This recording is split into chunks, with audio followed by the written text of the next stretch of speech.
We've all heard it, right? 1,000 times in 1,000 different ways. If you really want to achieve your goals, you just have to think positive. It's everywhere. Plastered on posters, it's the core message of countless best-selling books, and it's the go-to advice we give for everything from losing weight to landing a dream job. Yeah, this simple mantra has basically become the universally accepted wisdom for success.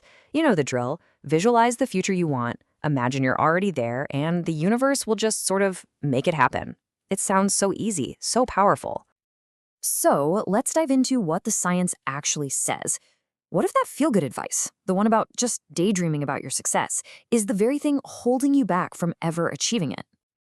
Well, for over 20 years, a psychologist named Gabriele Oettingen has been studying this exact question, and her research uncovers a really startling, kind of counterintuitive truth. Purely optimistic daydreaming doesn't fuel our ambition, it actually sabotages it. Okay, so here's the crucial distinction you have to get. There's a huge difference between a positive expectation and a positive fantasy.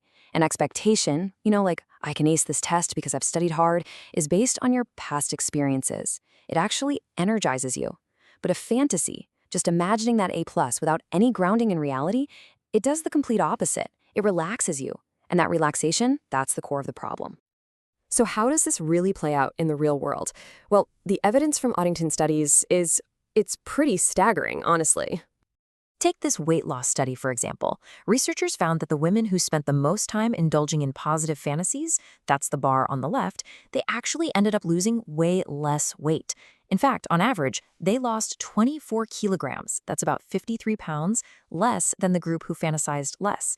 They dreamed more, but they achieved way less.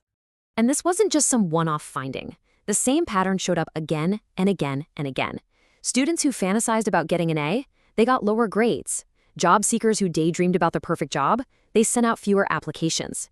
Even people recovering from major surgery who only imagined a perfect, swift recovery, they actually recovered more slowly.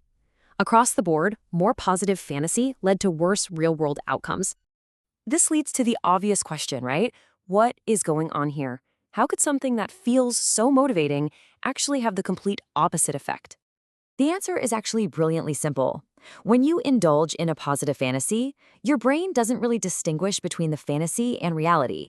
It mentally experiences that success as if it's already happened, which gives you this premature sense of accomplishment. That little rush of satisfaction tricks your brain, and it signals to your body that the work is done. It relaxes, and it trains the very energy you need to do the actual hard work. And get this isn't just some psychological trick. It has a real physical effect. Researchers actually measured people's systolic blood pressure and found that just a few minutes of positive fantasizing caused it to drop. Your body gets a signal that the work is over, and it literally calms down, right at the moment you need to be energized to take action. So, does this mean we should all become pessimists? No, absolutely not. The key isn't to stop dreaming. It's to learn how to harness the power of our dreams in a much smarter, much more effective way. The solution that came out of all this research is this powerful technique called mental contrasting. So instead of just dreaming about the end result, you contrast that awesome dream with the real internal obstacles that are standing in your way right now.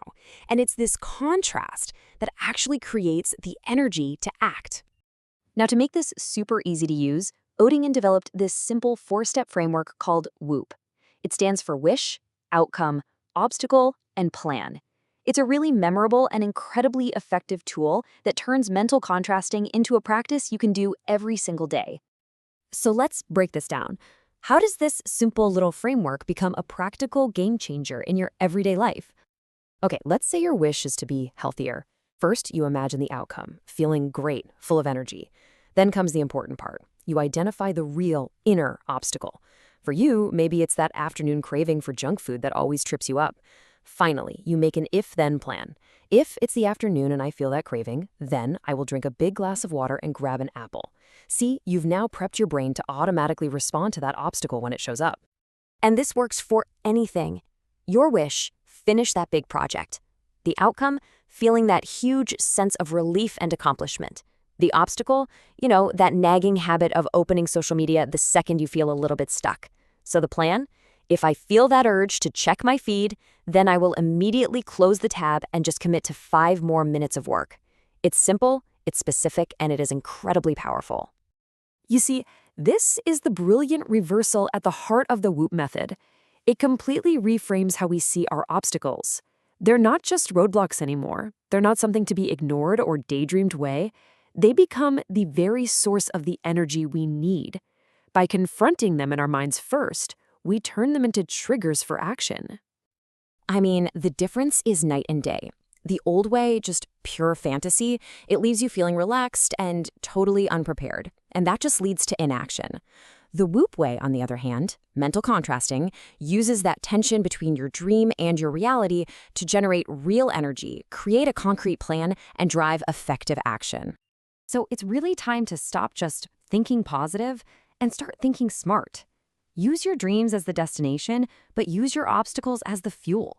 The only question left is, what's the one wish you have right now? And what's the real inner obstacle that you're going to WOOP today?